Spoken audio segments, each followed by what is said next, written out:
بسم الله الرحمن الرحيم. الحمد لله رب العالمين. اللهم صل وسلم وبارك على محمد وعلى آل محمد.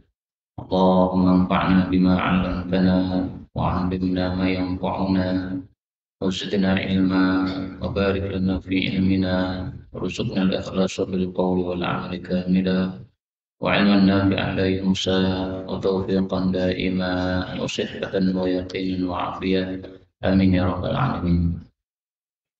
Alhamdulillah kaum muslimin rahimahumullah.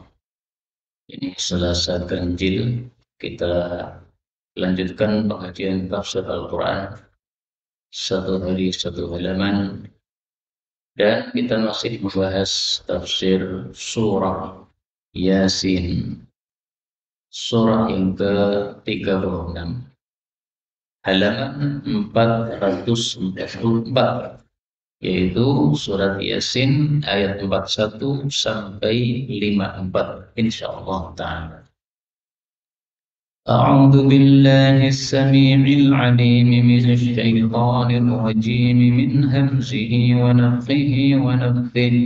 وآية لهم أنا حملنا ذرياتهم في الفلك المشحون وخلقنا لهم من مثله ما يركبون وإن نشأ نغرقهم فلا صريخ لهم ولا هم ينقذون إلا رحمة منا ومتاعا إلى حين. وإذا قيل لهم اتقوا ما بين أيديكم وما خلفكم لعلكم ترحمون وما تأتيهم من آية من آيات ربهم إلا كانوا عنها معرضين. وإذا قيل لهم أنفقوا مما رزقكم الله قال الذين كفروا للذين آمنوا أنطعم من لو يشاء الله أطعمه إن أنتم إلا في ضلال مبين. ويقولون متى هذا الوعد إن كنتم صادقين ما ينظرون إلا صيحة واحدة تأخذهم وهم يخصمون فلا يستطيعون توصية ولا إلى أهلهم يرجعون. ونفخ في الصور فإذا هم من الأجداث إلى ربهم ينسلون.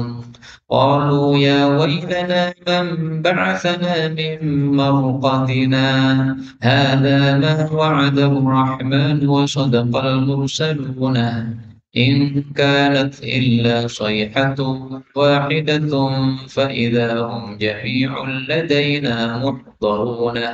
فاليوم لا تظلم نفس شيئا ولا تجزون إلا ما كنتم تعملون.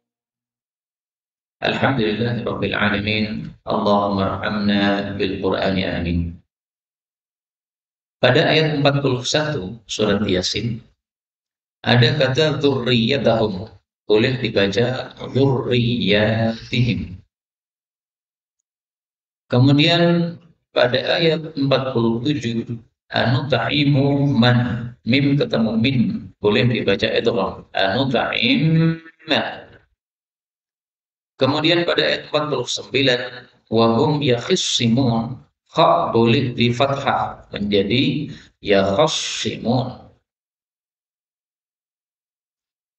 Kemudian pada ayat 52 setelah kata-kata marqadina di situ ada tanda kecil yaitu saktah. Saktah maksudnya adalah kalau kita membaca maka kita berhenti pada kata ini dengan berhenti sejenak, sekitar satu ketukan atau satu harokat tanpa mengambil nafas. Jadi praktiknya mim marqadina hadza, nah marqadina kemudian berhenti sejenak tanpa ambil nafas, itu namanya apa? Saktah. Tapi mayoritas ulama qiraat tidak menerapkan saktah di sini. Jadi boleh kita pakai saktah, boleh juga tidak. Saya tadi tidak pakai saktah, sehingga saya ambil nafas. Boleh juga lanjut. Mim marqadina hada. Boleh. Kemudian ayat 53, sayhatan wahidatan, boleh dibaca sayhatun wahidatun, jadi diubah dengan harakat dhamma. Ini semuanya adalah qiraat mutawatirah yang sumbernya dari Sayyidina Rasulullah sallallahu alaihi wasallam. Kaum muslimin rahimani wa rahimakumullah. Adapun tafsirnya secara ringkas untuk surat Yasin ayat 41, Allah mengatakan wa ayatun, dan tanda lahum bagi mereka, anna bahwasanya kami Allah hamalna, kami mengangkut dzurriyyatihim, kakek-kakek mereka atau nenek moyang mereka, fil fulki, pada kapal al mashhun yang penuh. Maksud ayat ini adalah salah satu tanda kekuasaan Allah, bahwasanya Allah Subhanahu wa taala menciptakan kapal. Pertama kali yang membuat kapal adalah Nabi Nuh alaihi salatu wassalam. Kapalnya sangat penuh karena berisi binatang-binatang di atas muka bumi. Disuruh oleh Allah untuk dimasukkan semuanya ke dalam kapal. Karena Allah akan mengirimkan banjir bah yang sangat besar. Yang menurut pendapat yang paling bagus, bahwasanya banjir besar di masa Nabi Nuh itu menenggelamkan seluruh permukaan bumi dari timur sampai barat, semuanya tenggelam. Termasuk Sumber ini, desa Sumber ini atau kota Sumber ini sudah terkena banjir bah Nabi Nuh alaihi salatu wassalam pada masa tersebut. Tidak ada satupun kota di atas muka bumi ini kecuali terendam air bah pada saat itu. Itulah yang dimaksud sebagai al-fulkil mashhun, kapal yang penuh dalam ayat ini, yaitu kapalnya Nabi Nuh alaihi salatu wassalam. Maka dzurriyyatihim artinya adalah nenek moyang. Karena Nabi Nuh kejadiannya sudah lampau, nenek moyang kita. Padahal biasanya kata-kata dzurriyyah diartikan keturunan. Tapi di sini kenapa kok diartikan nenek moyang? Karena bicara tentang Nabi Nuh, dan Nabi Nuh adalah nenek moyang kita. Nah, kapal Nabi Nuh itu termasuk tanda kekuasaan Allah Subhanahu wa taala. Tentang penuhnya kapal Nabi Nuh bisa dilihat nanti pada surat Hud ayat 40. Di situ Allah mengatakan, "Ihmil fiha min kulli zawjayn itsnain." Angkutlah di dalam kapalmu wahai Nabi Nuh setiap sepasang dari binatang-binatang yang diciptakan oleh Allah Subhanahu wa taala di atas muka bumi. Jadi semuanya masuk. Anjing masuk, babi masuk. Kalau sudah ada babi itu sudah ada anjing ya. Tampaknya sudah ada. Gajah masuk, semut masuk, semuanya. Karena kalau tidak masuk nanti terendam air bah. Ayat 42, wa khalaqna, dan kami menciptakan lahum bagi mereka mim mithlihi, dari semisal kapal Nabi Nuh, ma yarkabun, apa yang mereka naiki. Apa yang dimaksud oleh Allah semisal kapal Nabi Nuh? Diperselisihkan oleh para ulama. Pendapat yang dipilih oleh Ibnu Katsir, bahwa yang dimaksud semisal kapal Nabi Nuh itu adalah kapal-kapal yang bermunculan setelah itu. Di Indonesia ada kapal layar, di luar negeri ada kapal layar. Nah, itu adalah yang semisal dengan kapalnya Nabi Nuh alaihissalatu wassalam. Dan pendapat ini dipilih oleh Ibnu Katsir karena beliau menguatkan pendapat ini dengan surat Al-Haqqah ayat 11. Allah mengatakan, hamalnakum fil jariyah linaj'alaha lakum tadhkiratan wa ta'iyyan udhun wa'iyyan. Nah, ini bicara juga tentang kapalnya Nabi Nuh yang menurut Ibnu Katsir ini menguatkan pendapat yang pertama ini. Pendapat yang kedua, yang dimaksud semisal kapal itu adalah maksudnya unta-unta. Karena unta itu mirip dengan kapal fungsinya. Kapal sebagai tempat angkutan, sarana untuk mengangkut, juga sebagai sarana untuk tunggangan, untuk kendaraan. Nah, unta juga begitu. Unta bisa untuk angkutan barang-barang, bisa juga untuk tunggangan. Berarti unta semisal dengan kapal. Maka orang Arab menyebut unta itu sebagai safinatul barri, kapal darat. Kalau kapal itu kan kapal laut. Nah, ini unta adalah kapal darat. Ayat 43, wa innasya, dan jika kami berkehendak, nughribhum, kami menenggelamkan mereka, fala sarifa lahum, maka tidak ada yang menyelamatkan mereka, walahum, dan tidaklah mereka yunqadhun, diselamatkan. Jadi termasuk nikmat Allah adalah ketika berada di dalam kapal kita tidak tenggelam.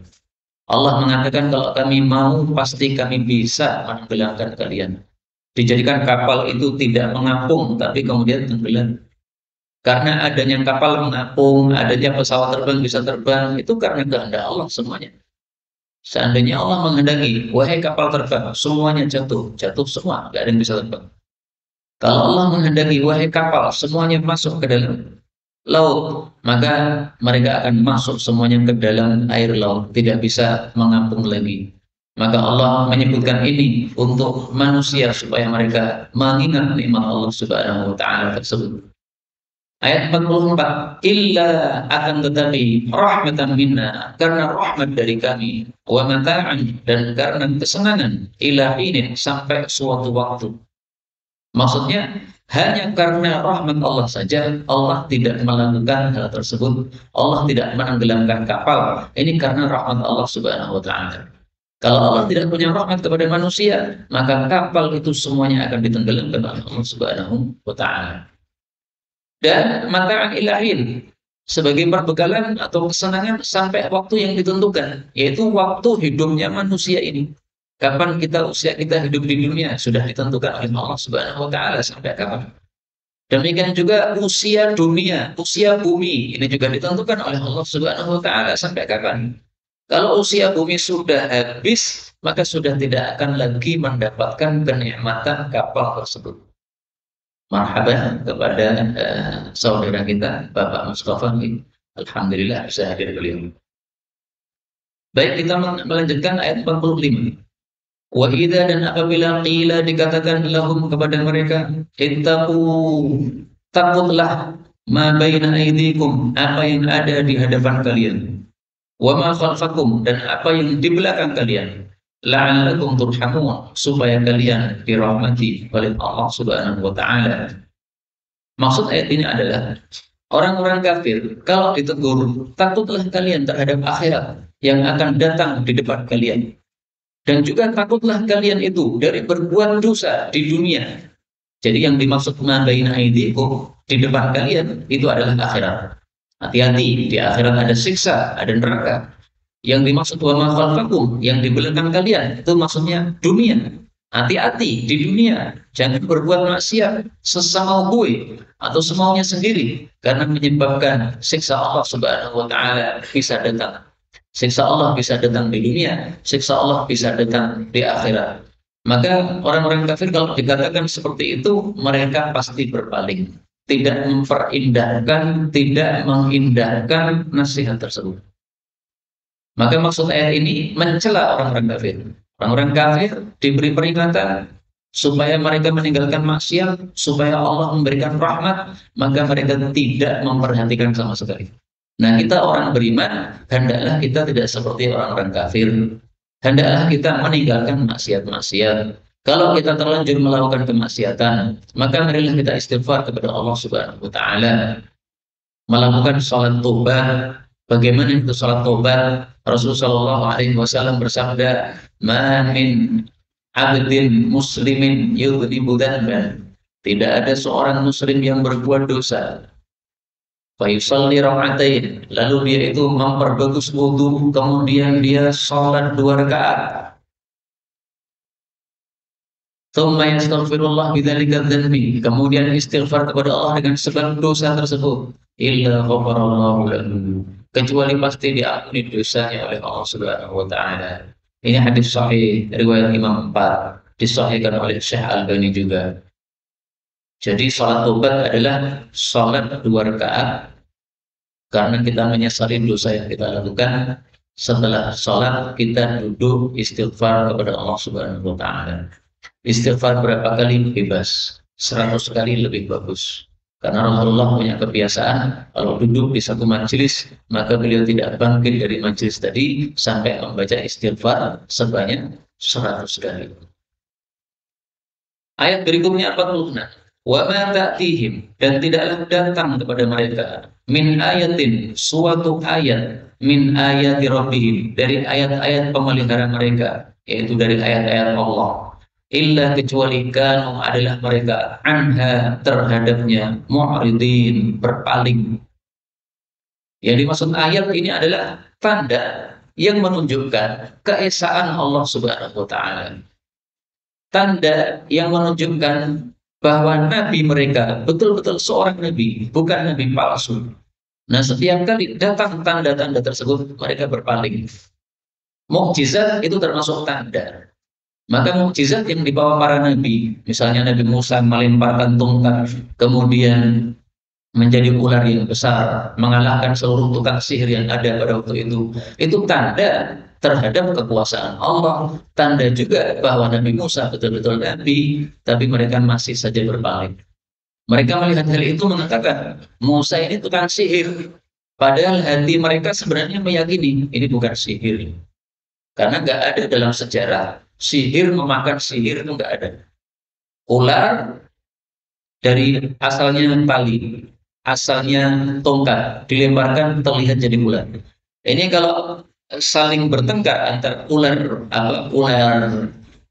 sihir ini tidak sampai memakan, tapi hanya mengalahkan saja, mengalahkan sehingga yang kalah jadi tongkat lagi, atau yang kalah jadi tali lagi, sudah tidak menjadi ular lagi, cuma begitu. Tapi kalau sampai mencaplok, memakan, ini nggak ada ceritanya. Sehingga mereka mengatakan Musa tukang sihir itu hanya dalam lisan saja. Dalam hatinya mereka tidak meyakini hal tadi. Dalilnya dalam Al-Quran disebutkan, wajahadu biha wastaiqanatha anfusuhum. Ini bisa dilihat pada surat An-Naml ayat 14. Wajahadu biha, dan mereka membantah ayat-ayat yang didatangkan oleh Nabi Musa, wastaiqanatha anfusuhum, padahal jiwa-jiwa mereka meyakini hal tersebut. Jadi hatinya meyakini ini nabi kayak begini, tapi membantah dengan lisannya. Lisannya mengatakan kamu itu bukan sihir. Nah, inilah yang dimaksud mu'ridin, berpaling dari ayat-ayat yang dikirimkan oleh Allah Subhanahu wa taala. Ayat 47, wa idza, dan apabila qila lahum, dikatakan kepada mereka orang-orang kafir, anfiqu, infaklah, mimma razaqakumullah, dari apa yang Allah rizkikan kepada kalian. Qala alladziina kafaru, berkatalah orang-orang kafir, lilladziina amanu, kepada orang-orang beriman, anut'imu, apakah kami akan memberi makan, man, kepada orang yang lau yasha Allah, kalau Allah mau, at'ama, Allah pasti kasih makan kepadanya. In antum, tidaklah kalian, illa fi dhalalin mubin, kecuali dalam kesesatan yang nyata. Jadi termasuk sifat orang kafir adalah tidak peduli terhadap orang-orang miskin. Kalau disuruh mengumpulkan harta untuk diberikan kepada orang-orang miskin, maka mereka mengatakan, untuk apa kami kasih mereka? Mereka ditetapkan miskin oleh Allah. Jadi kalau kami tidak kasih makan mereka, justru kami sesuai kehendak Allah. Kalau orang-orang miskin ini kami kasih duit, kami kasih makan, berarti kami bertentangan dengan kehendak Allah. Allah menghendaki mereka lapar, malah kita kasih makan. Allah menghendaki mereka miskin, malah kita kasih duit. Nggak usah dikasih, biar sesuai dengan kehendak Allah. Nah, ini sebenarnya beralasan saja. Sebenarnya karena tidak mau melepas duit yang diberikan oleh Allah Subhanahu wa taala saja. Ini sifat orang kafir seperti ini. Maka tidak pantas seorang muslim punya sifat pelit, tidak mau mengeluarkan harta, membantu kepada sesama, padahal dia mampu mengeluarkan. Dalam ayat yang lain, Allah Subhanahu wa taala menyebutkan bagaimana orang-orang musyrik itu diancam dengan wail, neraka wail oleh Allah Subhanahu wa taala. Kenapa diancam dengan neraka? Allah mengatakan, wa wailul lil musyrikin alladzina la yu'tuna zakata. Neraka wail bagi orang-orang musyrik yang mereka tidak mengeluarkan zakat. Orang musyrik tidak mau diajak mengeluarkan zakat. Mereka maunya menggunakan harta yang mereka kumpulkan untuk kesenangan sendiri. Seperti Qarun, disuruh untuk sedekah, tidak mau. Dia mengatakan, ini milik saya. Disuruh tawadhu tidak mau. Dia mengatakan, ini karena kecerdasan saya mendapatkan harta sebanyak ini. Bukan karena siapa-siapa, tapi karena saya sendiri orang yang cerdas, ala ilmin indi. Sifatnya koron seperti itu layak hanya untuk orang-orang kafir. Untuk orang muslim tidak layak kita melakukan seperti orang kafir, yaitu pelit terhadap harta yang diberikan oleh Allah Subhanahu wa taala kepada kita. Kemudian perkataan ini di akhir ayat, in antum illa fi dhalalin mubin. Kalian berada dalam kesesatan. Ini perkataan siapa? Diperselisihkan oleh para ulama tafsir. Menurut Ibnu Katsir, ini adalah perkataan orang kafir tadi, masih lanjutan perkataan. Jadi orang kafir kalau disuruh infak, mereka mengatakan, ngapain kami infak kepada orang yang ditakdirkan miskin oleh Allah? Allah memang menakdirkan mereka miskin, ya biar saja miskin, nggak usah dikasih infak, biar miskin terus, itu sudah kehendak Allah. Kalau kalian menyuruh kami infak, kalian dalam kesesatan.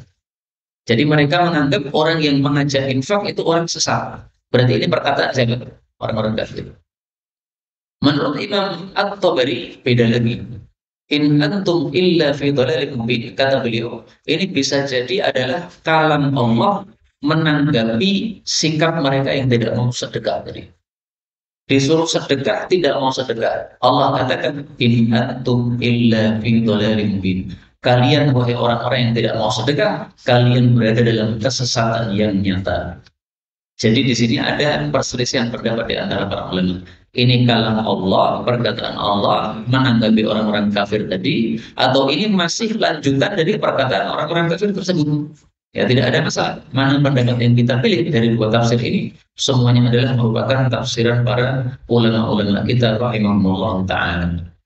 Nah, kalau kita ambil pelajaran dari tafsiran yang kedua tadi, berarti orang yang tidak mau infak itu berarti sudah berada dalam dolal, dalam kesesatan. Dia punya duit, dibutuhkan infak, tidak mau infak, berarti sesat saat itu juga. Tapi kalau pas tidak punya duit ya tidak sesat. Kemarin saya berada di tengah jalan, tiba-tiba ada orang mendekati. Kemudian dia mengatakan, ini Ustaz Abu Zaidah. Iya, ada apa? Saya nggak kenal sama beliaunya, tapi beliau merasa kenal sama saya. Mohon maaf saat ini saya butuh bantuan untuk beli obat. Oh ya, obat apa? Nah, obat untuk istrinya katanya. Nah, tapi pas itu saya nggak bawa duit sama sekali. Karena kemana-mana biasanya saya pakai sarung, sarung nggak ada kantongnya. Jadi nggak pakai duit. Kalau bawa tas, nah insya Allah ada duitnya. Tapi nggak ada tas, pasti nggak ada duit. Karena bawanya sarung saja. Nah, saya katakan mohon maaf, kalau sekarang ya saya tidak bawa apa-apa ini. Nah, ini bukan karena pelit, karena memang tidak bawa, nggak ada masalah. Tidak termasuk dolar itu.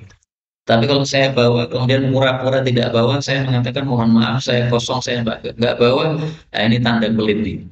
Bawa tapi bilang nggak bawa. Ini berarti apa? Tanda dolar dalam kesesatan yang nyata.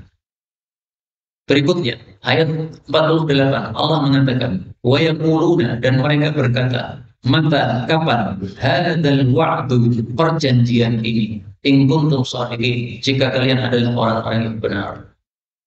Yang dimaksud perjanjian ini adalah perjanjian yang disampaikan oleh para nabi tentang adanya hari kiamat. Maka mereka bertanya, mana katanya kiamat ada? Sekarang sudah 2022, enggak ada kiamat juga. Mana kiamat? Nah, ini sifatnya orang kafir, bertanya untuk mengingkari.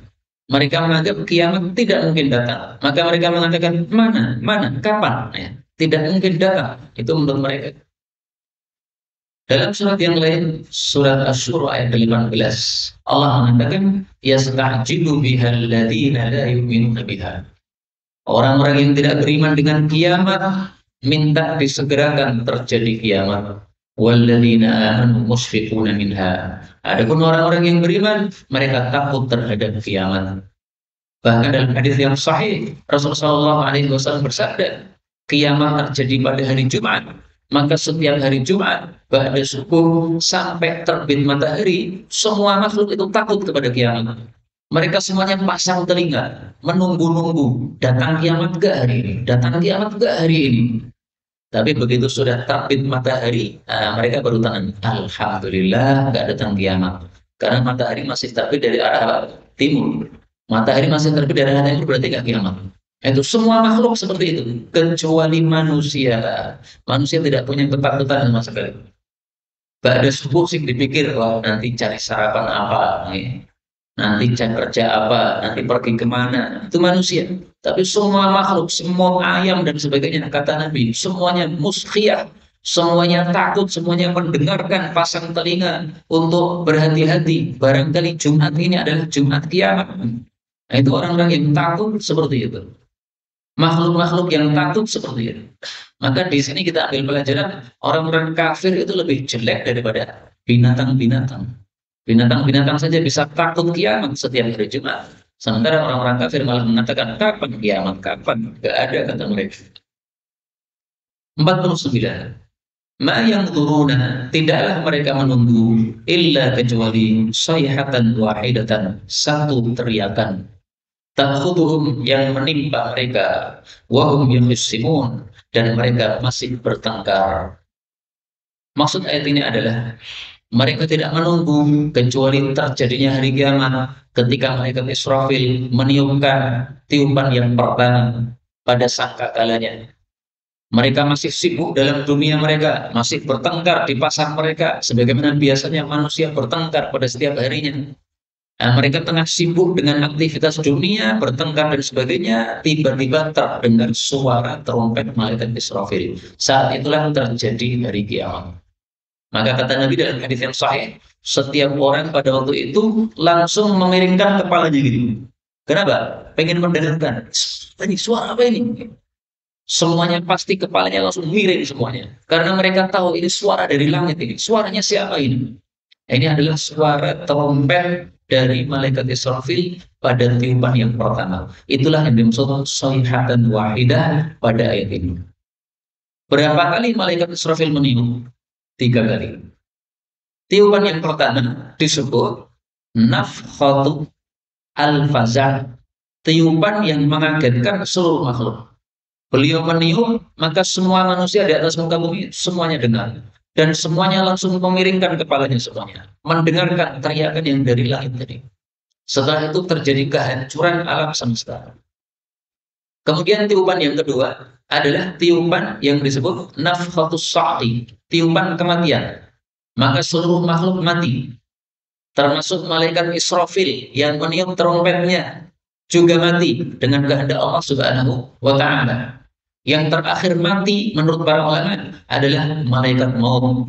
Karena malaikat maut tugasnya mencabut nyawa. Nah, kalau semuanya sudah dicabuti nyawanya, termasuk nyawanya malaikat Israfil, maka semuanya mati, malaikat maut ikut mati. Jadi yang terakhir mati adalah malaikat maut. Setelah itu Allah menghendaki malaikat Israfil yang pertama kali bangkit dari kematian. Karena dia yang bertugas untuk meniup trompet tiupan yang ketiga, yang disebut sebagai nafkhatul ba'ats, tiupan kebangkitan setelah kematian. Maka malaikat Israfil adalah malaikat yang pertama kali bangun dari kematian, sementara malaikat maut adalah malaikat yang terakhir kali mati pada saat tiupan yang kedua. Maka Allah mengatakan pada ayat berikutnya, fala yastati'una, maka mereka tidak mampu tausiatan untuk memberikan wasiat, wala ila ahlihim, dan tidak pula kepada keluarga mereka yang yarji'un, mereka bisa kembali. Jadi kalau sudah ditiup tiupan malaikat Israfil yang pertama tadi, manusia sudah bingung sendiri-sendiri, sudah mereka pada lari sendiri-sendiri ingin menyelamatkan diri. Suami lupa dengan istrinya, bapak lupa dengan anaknya, ibu lupa dengan bayi yang digendongnya, bahkan ibu yang hamil lupa dengan janinnya, semuanya brojol semuanya. Gara-gara dahsyatnya hari kiamat yang mereka alami tersebut. Apakah ada dalilnya? Ada. Allah Subhanahu wa taala menyebutkannya pada surat Al-Hajj ayat 2. Surat Al-Hajj itu surat 22 ayat 2. Yauma tarawunaha tadhhabu kullu murdi'atin 'amma arda'at. Pada hari mereka melihat hari kiamat, maka lalai setiap ibu yang menyusui terhadap bayi yang disusunya. Jadi begitu terdengar trompet malaikat Israfil, langsung bayi yang disusu dilempar sudah. Nggak peduli jatuh ke tanah, jatuh ke aspal, nggak peduli, lari sendiri-sendiri. Wa tad'u kullu dzati hamlin hamlaha, dan setiap wanita yang punya janin maka langsung melahirkan janinnya saat itu juga, langsung brojol sudah anaknya. baik itu bulan ke-9 maupun baru 1 bulan, sama saja. Semuanya keluar semuanya, saking kagetnya mereka terhadap hari kiamat yang mereka alami. Nah, tapi tenanglah, tidak akan mengalami hari kiamat tersebut kecuali orang-orang yang jelek-jelek saja. Rasulullah SAW bersabda, "La taqumus sa'ah illa ala syiraril khalqi." Kiamat tidak terjadi kecuali kepada orang-orang jelek saja. Karena sebelum terjadi kiamat, Allah sudah mengirimkan angin. Anginnya ini angin berhembus, empuk, tenang. Kemudian mengenai setiap orang muslim melewati bawah ketiaknya. Kalau dia orang muslim dilewati bawah ketiaknya, dia langsung mati. Kenapa mereka dimatikan oleh Allah? Supaya mereka tidak mengalami kedahsyatan hari kiamat. Maka kita bergembira termasuk orang-orang beriman tidak akan mengalami kiamat dengan janji dari Rasulullah Shallallahu Alaihi Wasallam. Kemudian pada ayat 51 Allah mengatakan, wa nufikha, dan ditiuplah fisuri, dalam sangkakala. Fa'idha, maka tiba-tiba hum, mereka itu minal ajdaf, dari kuburan-kuburan, ila rabbihim, kepada pemelihara mereka, yang silun, mereka bercepat-cepat. Yang dimaksud tiupan pada ayat ini adalah tiupan sangkakala yang ketiga. Maka di ayat sebelumnya disebutkan tiupan pertama. Kemudian di sini disebutkan tiupan ketiga. Tiupan yang kedua tidak disebutkan, tapi disebutkan pada ayat yang lain atau pada hadis-hadis yang lain. Nah, begitu malaikat Israfil meniup tiupan yang ketiga, semua manusia tiba-tiba langsung bangkit dari kuburnya masing-masing. Muncul pertanyaan, bukankah manusia ini ketika dimasukkan dalam kubur, dalam bumi, maka dia menjadi tanah? Nah, ketika malaikat Israfil meniup, yang bangkit apa? Adanya tanah, nggak ada jasad manusia. Sebelum malaikat Israfil meniup tiupan yang ketiga, Allah sudah menurunkan air hujan. Sebagaimana hujan itu biasanya menumbuhkan tumbuh-tumbuhan, maka hujan menjelang tiupan malaikat Israfil ini fungsinya menumbuhkan badan-badan manusia yang ada dalam kubur. Setelah hujan turun, maka badan-badan tumbuh dalam kuburnya masing-masing. Jasad kita yang sudah remuk jadi tanah, jadi tumbuh lagi menjadi manusia utuh lagi. Tapi hanya jasad tanpa roh. Setelah itu malaikat Israfil meniup, maka di dalam trompet malaikat Israfil ada satu lubang kecil. Lubangnya itu adalah berkumpul di situ roh seluruh manusia. Maka begitu ditiup, rohnya ini melayang ke jasadnya masing-masing. Maka pada saat rohnya melayang, menempel pada jasad masing-masing, kita akan bangkit dari kuburan kita masing-masing. Kemudian kita bercepat-cepat, yang silur. Bercepat-cepat kemana? Disebutkan pada ayat yang lain, bahwasanya mereka bercepat-cepat menuju kepada Allah Subhanahu wa Ta'ala. Allah menyebutkan pada surat Al-Isra ayat 52, yauma yad'ukum, pada hari Allah memanggil kalian. Nah, memanggil maksudnya tadi setelah ditiup sangkakala yang ketiga. Fatastajibuna bihamdi, maka kalian mengijabahi panggilan Allah dengan memuji Allah. Wa tadhunnuna illa bittum illa qalila, dan kalian mengira bahwasanya kalian di kuburan hanya sebentar. Padahal lama sekali mereka di kuburan. Berapa tahun saja? Apalagi manusia yang pertama yang mati, Nabi Adam alaihissalam, sudah berapa tahun beliau. Nah, demikian juga setiap manusia yang sudah mati, nanti begitu dibangkitkan dari kubur, mereka merasa baru sejenak kita dikubur.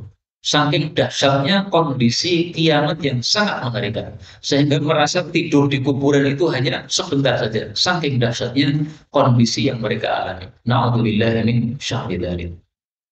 Allah mengatakan pada ayat 52, qalu, mereka berkata, ya wailana, alangkah celaka kami. Man ba'athana, siapa yang membangkitkan kami? Min marqadina, dari tidur kami ini. Hada, inilah ma wa'adur rahman, apa yang dijanjikan oleh Allah ar-Rahman. Wa sadaqal mursalun, dan jujurlah para rasul-rasul yang diutus oleh Allah Subhanahu wa Ta'ala. Jadi begitu orang-orang kafir bangkit dari kubur, mereka tidak mengucapkan alhamdulillahilladzi ahyana ba'dama amatana. Enggak, tapi mereka mengatakan ya wailana, celaka kami. Siapa ini yang membangkitkan kami dari tidur kami ini? Muncul pertanyaan, Bukankah orang kafir itu di kuburnya disiksa?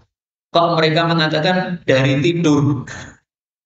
Tidur atau disiksa? Orang disiksa itu nggak bisa tidur. Nah, di sini ada perbedaan pendapat di antara para ulama. Menurut Ibnu Katsir, mereka di kuburan disiksa terus-menerus, tidak bisa tidur. Tetapi siksaan kubur yang sangat dahsyat itu, kalau dibandingkan dengan kengerian hari kiamat, itu tidak ada apa-apanya. Saking tidak ada apa-apanya, mereka sebut seperti tidur saja. Padahal tidur itu nyaman. Tapi mereka anggap siksaan kubur yang sangat dahsyat sampai mereka teriak-teriak dalam kubur.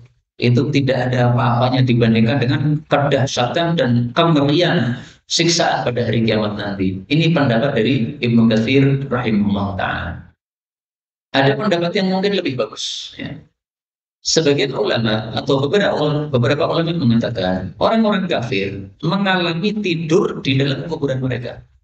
Kapan itu tidurnya?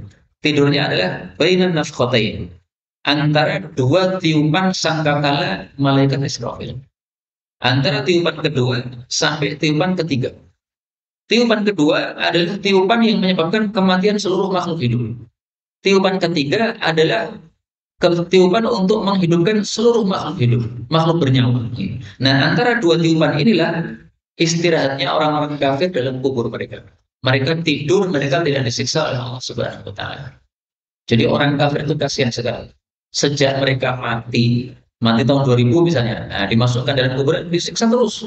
Sampai 2002 ini masih disiksa terus. Sampai nanti hari kiamat disiksa terus. Istirahatnya kapan? Istirahatnya cuma di antara dua tiupan tadi. Nah, di antara dua tiupan ini berapa lama? Rasulullah mengatakan, bainan nafkhataini arba'un. Di antara dua tiupan itu jaraknya 40.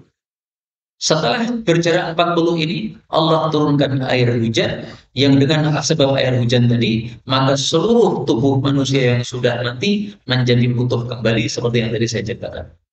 Nah, sayangnya di sini Nabi tidak mengatakan 40 apa ini? 40 hari, 40 minggu, 40 bulan, 40 tahun, nggak disebutkan. 40 jam, nggak disebutkan. Sehingga perawi ketika ditanya, wahai perawi hadis, ini 40 apa ini? 40 bulan? Dia mengatakan, saya nggak tahu. Nah, berarti 40 apa? Rahasia. Nggak tahu kita. Yang penting 40. Bisa 40 hari. Berarti kalau begitu, orang kafir istirahatnya hanya 40 hari. Selain itu, disiksa terus-menerus. Nah, setelah 40 hari selesai, mereka dibangkitkan untuk disiksa lagi oleh Allah Subhanahu wa ta'ala. Nah, maka mereka mengatakan inilah yang dijanjikan oleh Allah dan telah jujur para rasul-rasul dulu yang mengancam adanya hari kiamat. Betul-betul memang ada hari kiamat. Berarti ini perkataannya orang kafir, masih kelanjutannya. Tapi memang di sini dipersepsikan oleh para ulama. Sebagian ulama mengatakan hadza ma wa'ada ar-Rahman. Ini adalah janjinya Allah. Ini bukan perkataan orang kafir tadi, tapi ini perkataan para malaikat. Ketika orang-orang kafir bertanya, siapa ini yang membangkitkan kami dari tidur kami ini? Nah, dijawab oleh malaikat, ini yang dijanjikan oleh Allah. Jujur para rasul yang dulu memberikan ancaman kepada kalian. Dijawab oleh malaikat. Ada lagi pendapat yang lain mengatakan, ini jawaban orang-orang beriman. Berarti orang yang bangkit dari kubur ada dua macam. Kalau dia kafir, dia mengatakan, celaka kami. Kalau dia orang beriman, mereka mengatakan, inilah yang dijanjikan oleh Allah. Allah Subhanahu wa ta'ala betul-betul membangkitkan manusia dari kuburnya, kemudian akan memberikan balasan yang setimpal untuk perbuatan manusia tersebut. Maka Allah mengatakan pada ayat 53, "Ingkana, tidak adalah kiamat itu illa kecuali sayhatun wahidatun atau sayhatan wahidatan," dua qiraat ya. Teriakan yang satu. Fa'idahum, maka tiba-tiba mereka jami'un semuanya ladaina di hadapan kami muhdharun, dihadirkan, yaitu bangkit dari kubur, dihadirkan kepada Allah untuk mempertanggungjawabkan amalan masing-masing. Makanya pada ayat 54 Allah mengatakan, "Fal yauma," maka pada hari ini, la tuzlam, tidak akan dizalimi nafsun, suatu jiwa, syai'an, sedikit pun. Tidak akan dizalimi maksudnya gimana? Maksudnya orang yang berbuat baik pasti akan dibalas dengan kebaikan. Tidak akan dikurangi. Kita sholat 5 waktu sehari, pahalanya tetap diberikan 5 waktu semuanya. Gak akan dikurangi oleh Allah. Kamu saya kasih pahala 4 kali sholat saja. Enggak, itu namanya dolim. Satu langkah kaki kita menuju ke masjid dalam hadis riwayat Imam Ahmad mendapat pahala 10 pahala. Ke masjid satu langkah pahalanya 10 pahala. Saya pernah menghitung dari rumah saya menuju ke masjid. Ternyata 150 langkah. Saya tanya kepada anak saya, nah, kamu hitung ya, 150 kali 10, berarti berapa pahalanya? Dia bilang 150 kali 10. Nah, mikir-mikir 1.500. Baik. Kemudian untuk sabda Nabi, orang berangkat perang dan pulang perang, pahalanya sama. Berarti berangkat ke masjid dan pulang dari masjid pahalanya juga sama. Nah, sekarang kamu tambah lagi. 1.500 tambah 1.500 berapa? 3.000. Berarti dari rumah menuju ke masjid sholat jamaah pahalanya 3.000 pahala. Tinggal dihitung saja. Kalau sholatnya 5 waktu, berarti 3.000 kali 5. Nah, ini cara kita mendidik anak-anak kita supaya mereka semangat ke masjid. Suruh ngitung sendiri. Dari rumahmu ke masjid berapa langkah. Pahalanya kata Nabi 10 untuk setiap langkah. SD hitung dewe kan tertarik. Tapi anak saya nomor 4 itu ketika disuruh ngitung 3.000 katanya, mana Bi? Duitnya 3.000. Pahalanya katanya duit 3.000. Masih belum paham karena dia masih kecil. Baik, kembali ke sini. Allah mengatakan wala tujzauna, dan kalian tidak dibalas illa kecuali ma kuntum ta'malun, apa yang kalian dulu beramal di dunia. Artinya balasan sesuai dengan amalan kita. In khairon fa khairun. Kalau amalan di dunia kita baik, balasannya juga baik. Wa in syarron fa syarrun. Kalau amalan di dunia kita buruk, maka balasannya juga buruk. Dalilnya Allah Subhanahu wa taala mengatakan pada surat Ar-Rahman ayat 60, hal jazaa'ul ihsani illal ihsan. Tidaklah balasan kebaikan kecuali kebaikan juga. Demikian juga Asy-Syura ayat 40. Allah mengatakan wa jazaa'u sayyi'atin sayyi'atum mithluha, dan balasan keburukan adalah keburukan yang semisalnya juga. Karena itu mari kita perhatikan amal kita masing-masing. Amal kita yang buruk-buruk mari kita hentikan, karena akan diberi balasan oleh Allah dengan keburukan. Amal kita yang baik mari kita teruskan sampai kita mendapatkan husnul khatimah. Amin ya rabbal alamin. Inilah kiranya kaum muslimin rahimakumullah, pengajian yang dapat disampaikan benarnya dari Allah Ta'ala. Kalaupun ada salahnya, fa astaghfirullahaladzim li wa lakum, walhamdulillahi rabbil alamin.